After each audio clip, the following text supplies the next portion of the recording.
Hallihallo, mein Name ist Ruti. Ich bin mit dem Motorrad in Südamerika unterwegs. Das hier ist Kolumbien. Und heute geht es auf einen anderen Planeten. Ihr seht es schon im Hintergrund. Es geht nach Pandora.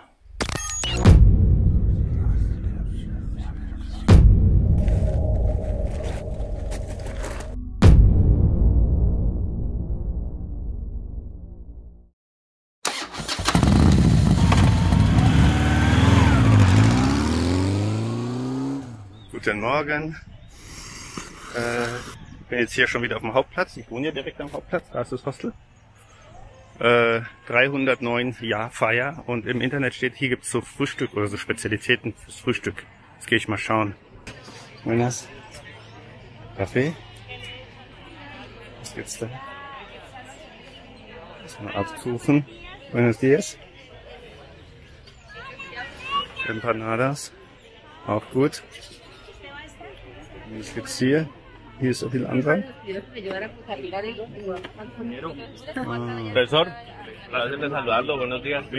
So Schweinespeck oder sowas. Was gibt's hier? Auch wieder Empanadas. Auch gut.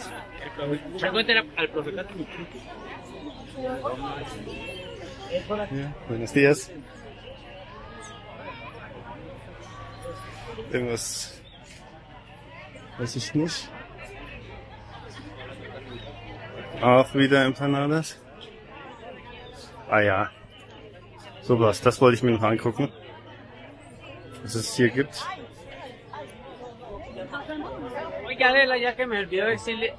Was gibt's da? Ach so. So, das ist irgendwie so Würstchen oder sowas. Da gibt's Früchte. Das sind aber keine süßen Bananen, das sind Kochbananen. Die großen. Hier, die sieht man, die sind so groß wie ein Unterarm. Kakao. Was gibt's da?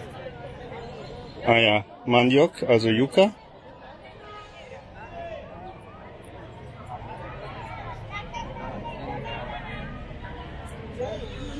Hier irgendwelche Specksachen, Buenos dias. Ja, für mich wird es Empanada geben.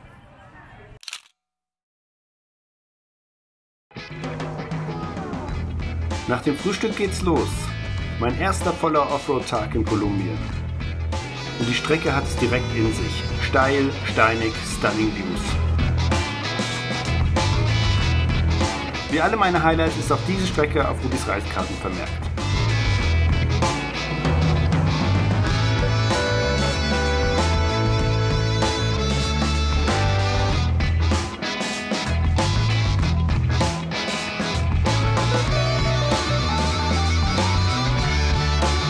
Leider sind meine GoPro und mein Rode-Mikrofon inzwischen wie ein altes Ehepaar. Letzte Folge ist das Mikrofon gestorben und jetzt macht die GoPro den Abgang.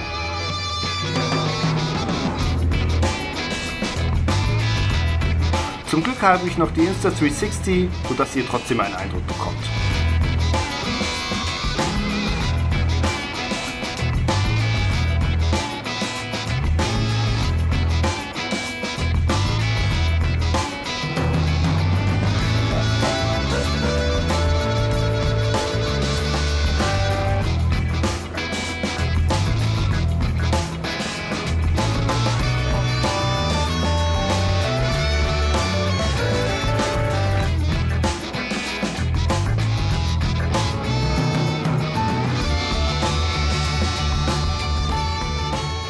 Oh, nicht so einfaches Terrain.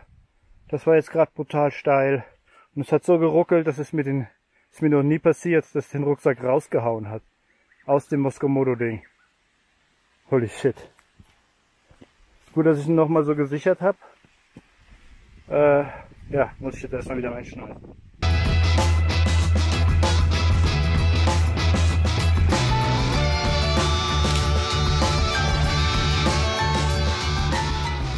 So, hallo. Hola. Hier mache ich jetzt Mittagessen. Und es gibt hier verschiedene, das ist irgendwie so eine Fleischspezialitäten-Sache. Jetzt gibt es da hinten Chorizos und Lomo und ich habe gesagt, ich soll mir mal ein bisschen von allem machen, noch Kartoffeln dazu. Bananen wie immer. Das sieht sehr gut aus. Hier sieht man die Chorizos.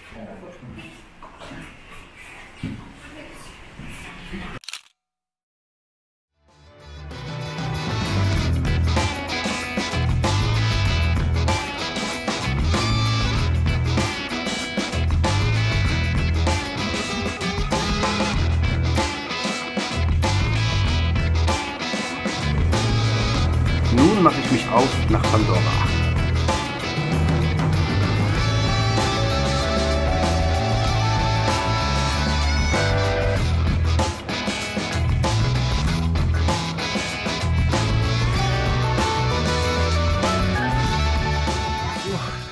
Das ging jetzt alles ganz schnell. Ich bin auch deswegen ein bisschen gehektigt und esse hierbei, nebenbei. Ich bin hier im Geopark Pandora. Denn hier in Peñón gibt es so einen Pandora-Wald und auch Höhlen und sowas. Sieht man mich? Bisschen. Und deswegen bin ich hier und will das besuchen. Und ich war jetzt erst in dem Dorf, habe da nach dem Preis gefragt. Und es ist jetzt natürlich eine Woche, also die Osterwoche. Semana Santa heißt das. Und da ist immer alles ausgebucht. Also das ist... Hier in Südamerika ist das wichtiger oder genauso wichtig wie Weihnachten. Also da machen viele Leute, sind dann unterwegs und so weiter. Und dann bin ich halt noch weitergefahren, hatte ich mir doch was anderes ausgesucht, hier so auf dem Weg. Ja, man sieht, es ist hier alles so ein bisschen Feld, ne? Da hatte ich dann mit Leuten gesprochen. Und dann bin ich, habe gesagt, ja, ich will aber erst noch mal zu dem Park selber fahren und da fragen. Da bin ich jetzt und hier ist quasi die Rezeption. Es ist hier alles sehr schön so. Und da unten kann man es sehen, vielleicht später nochmal. Da wo die Huskies stehen, da ist mein Zelt. Also heißt, ich habe jetzt mich entschieden, hier zu bleiben und hier zu zelten.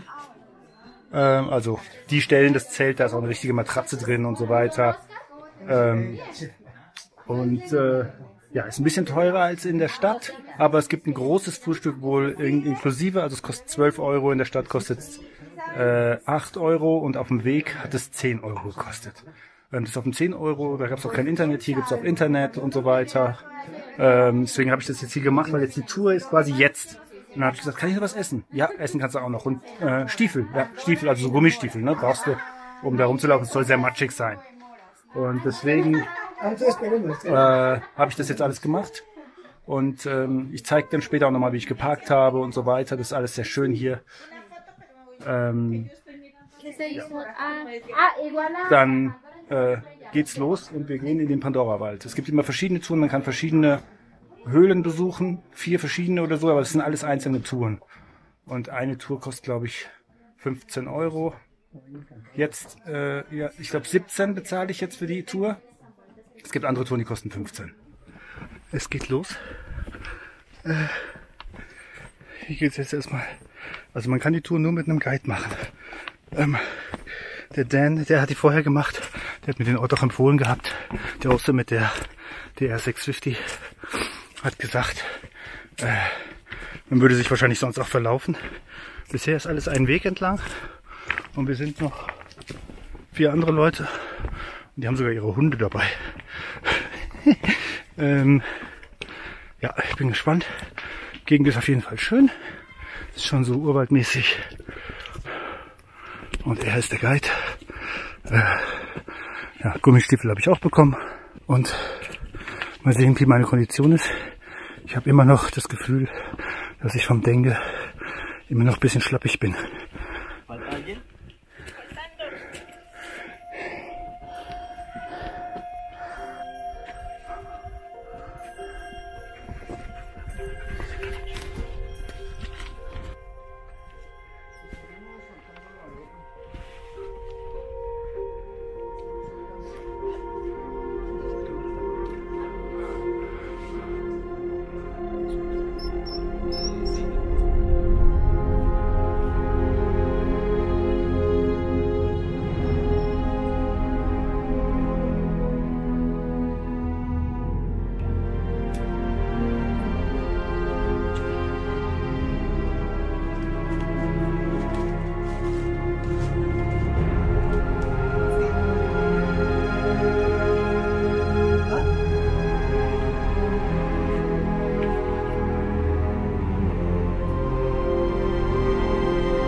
So, wir sind jetzt auf dem Rückweg. Überragend, ihr habt es gesehen. Und ja, es ist wirklich so, man könnte sich verlaufen, wenn man keinen Guide hat. Ich habe die ganze Zeit gedacht, wir laufen denselben Weg zurück, aber tun wir gar nicht. Ja, und ich bin immer noch brutal außer Atem. Das muss von meinem Denken sein, weil so anstrengend ist es auch nicht. Genau. Also das hat sich schon mal brutal gelohnt. Ich war ein bisschen skeptisch, wie immer. So, ja, ein Wald. Wie geil kann es sein? Bin durch den Amazonas gereist und so. Aber das ist wirklich nochmal besonders.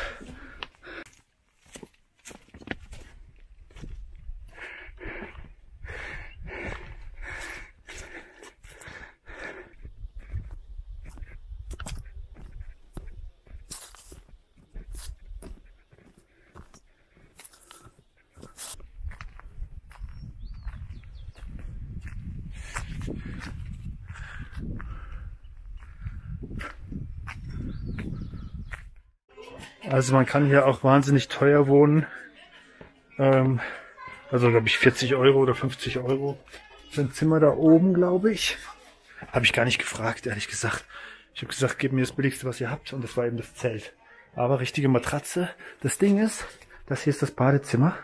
Und ihr könnt es euch schon denken, Aventureros, Abenteurer. So ist auch die Dusche. Sie ist nämlich eiskaltes Bergwasser. Und es wird hier nachts 9 Grad, also es ist jetzt schon frisch. Ich habe hier Longsleeve an und mein Ding drüber. Das erste Mal, ich bin ja auch seit einem Jahr nur Tropen gewohnt, außer die Woche in Toba. Und da jetzt duschen, das war hart. Ihr seht, es kommt einfach nur so raus wie aus einem Schlauch.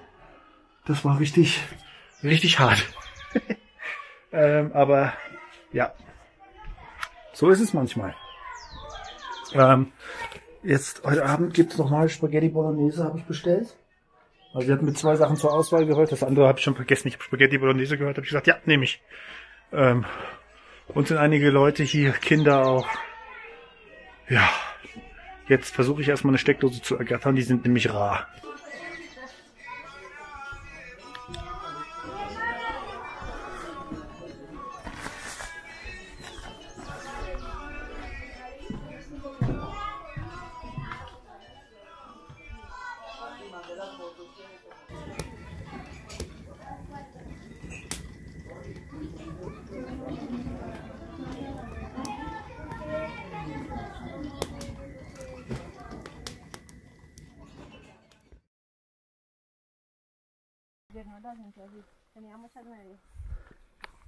Guten Morgen.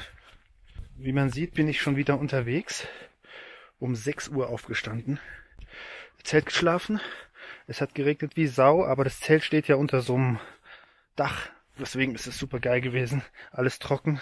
Und durch diese ganzen Decken und die richtige Matratze, das ist halt ein Riesenunterschied zu Isomatte und aufblasbarer Matratze und so. Also war warm, war gut. Ich habe natürlich trotzdem in Klamotten geschlafen und so.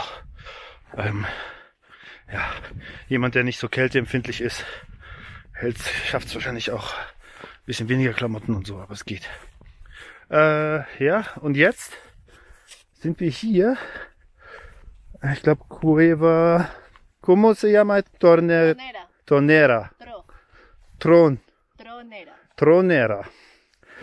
Also eine riesige Höhle. Das Ding ist, dass man sich abseilen muss durch das Loch oben in der Höhle. Angeblich sind es 170 Meter. Also brutal. Und ich habe sowas noch nie gemacht. Und es kommt noch dazu, dass ich auch ein bisschen Höhenangst habe. Aber als Motorradfahrer ist man es ja gewohnt. Oder als Motorradreisender ist man es ja gewohnt, Wege zu nehmen, vor denen man Angst hat und sie trotzdem zu überwinden. Und heute ist so einer. Ich bin gespannt, ob ich noch einen Rückzieher mache, wenn ich die Höhe sehe und so weiter. Das Abseilen dauert pro Person, pro Person ungefähr eine halbe bis 1 Stunde. Also richtig krass. Nun war viel Warten angesagt.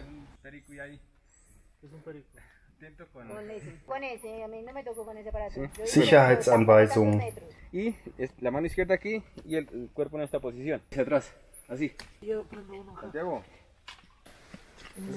Und dann war ich endlich an der Reihe. Ich bin der Nächste. Umso näher es kommt, umso mehr hat man die Hosen voll. Ich bin übrigens der zweite Deutsche erst, der hier runtergeht. Patrick, some words before to begin. Jetzt geht's los. Hier ist mein Leben. This is my life. Ja, ich bin etwas nervös. Und let's go. Okay.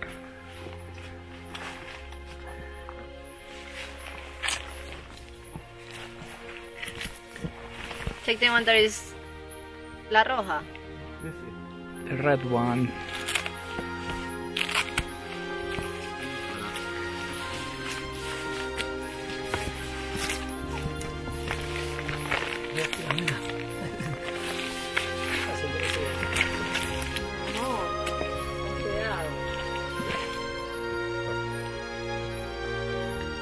Bye. See you later.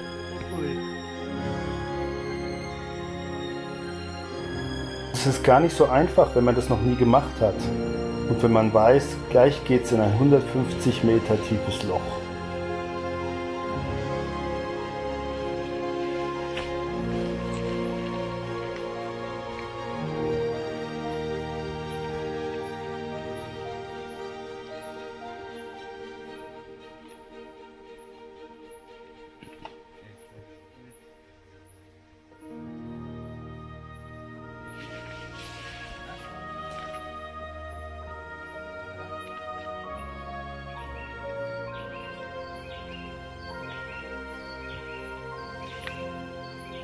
Und mit jedem Schritt werden die Beine zittriger.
Perfecto.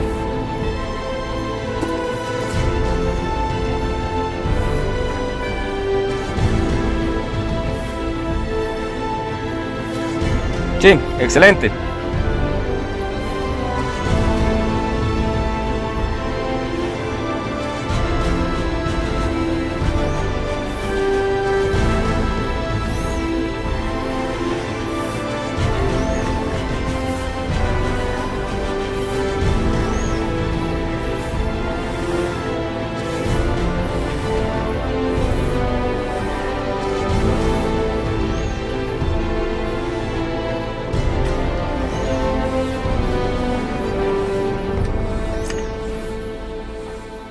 Der schwierigste Punkt ist, über diese Kante zu kommen.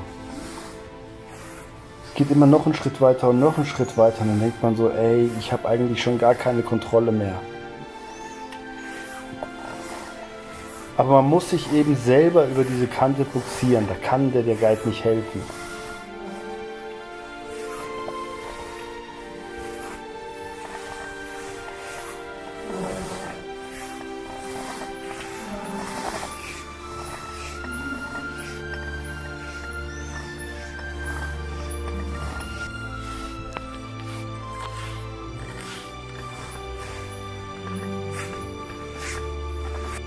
Als ich dann in der Luft hing, hatte ich so Schiss, meine Höhenangst hat mich dann überwältigt. Man kann dann eigentlich loslassen und der Guide seilt einen ab. Aber ich habe mich so festgekrallt und habe mich selber quasi abgeseilt. Die Handschuhe haben geraucht, als das Seil langsam durch meine Hände geglitten ist. Despacio, despacio, despacio, despacio. Eso. Baje, baje. Eso, ahí.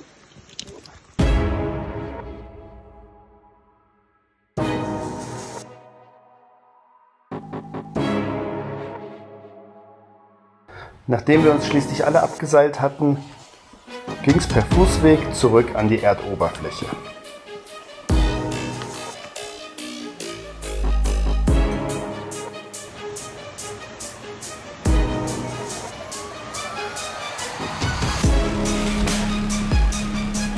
Die Tour mit dem Abseilen hat übrigens 100 € gekostet.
So, Rückweg. 10 Comentarios.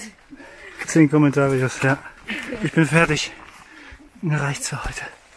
Ich habe auch nichts zu trinken dabei, das ist natürlich toll. Bin schon 9 Stunden unterwegs oder so. Ja. So macht's der erfahrene Reisende. Ja, ich schwitze hier mega. Bin fertig. Aber jetzt haben wir, glaube ich, geschafft. Durch den Dschungel. Jetzt ist hier nur noch ein bisschen Wiese. Zurückfahren. Dann eine eiskalte Dusche nehmen. Freue ich mich schon drauf. Ekelhaft. Und meine Klamotten sind auch alle ruiniert. Ja, nichts zum Anziehen. Ganz toll. Also, alles in einem ein gelungener Tag. Ich bin stolz auf mich, dass ich diesen 150 Meter Drop gemacht habe. Sowas habe ich noch nie gemacht. Sowas werde ich wahrscheinlich auch nie mehr machen. Ich habe Höhenangst. Also, aber wenn man sich nicht überwindet, kommt man auch zu nichts. So, eine halbe Stunde später haben wir es immer noch nicht geschafft. Aber wir sind gleich, glaube ich, an der Straße.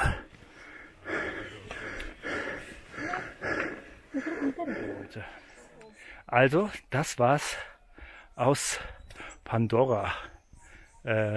Großartig. Ist auch cool, weil es ist ein Highlight, absolutes Highlight, aber es ist halt noch nicht so krass berühmt, ja. Ich habe hier schon aufgesattelt. Wenn man hier so steht, ist warm.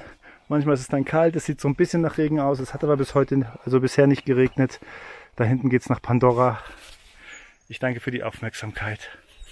Auf Wiedersehen.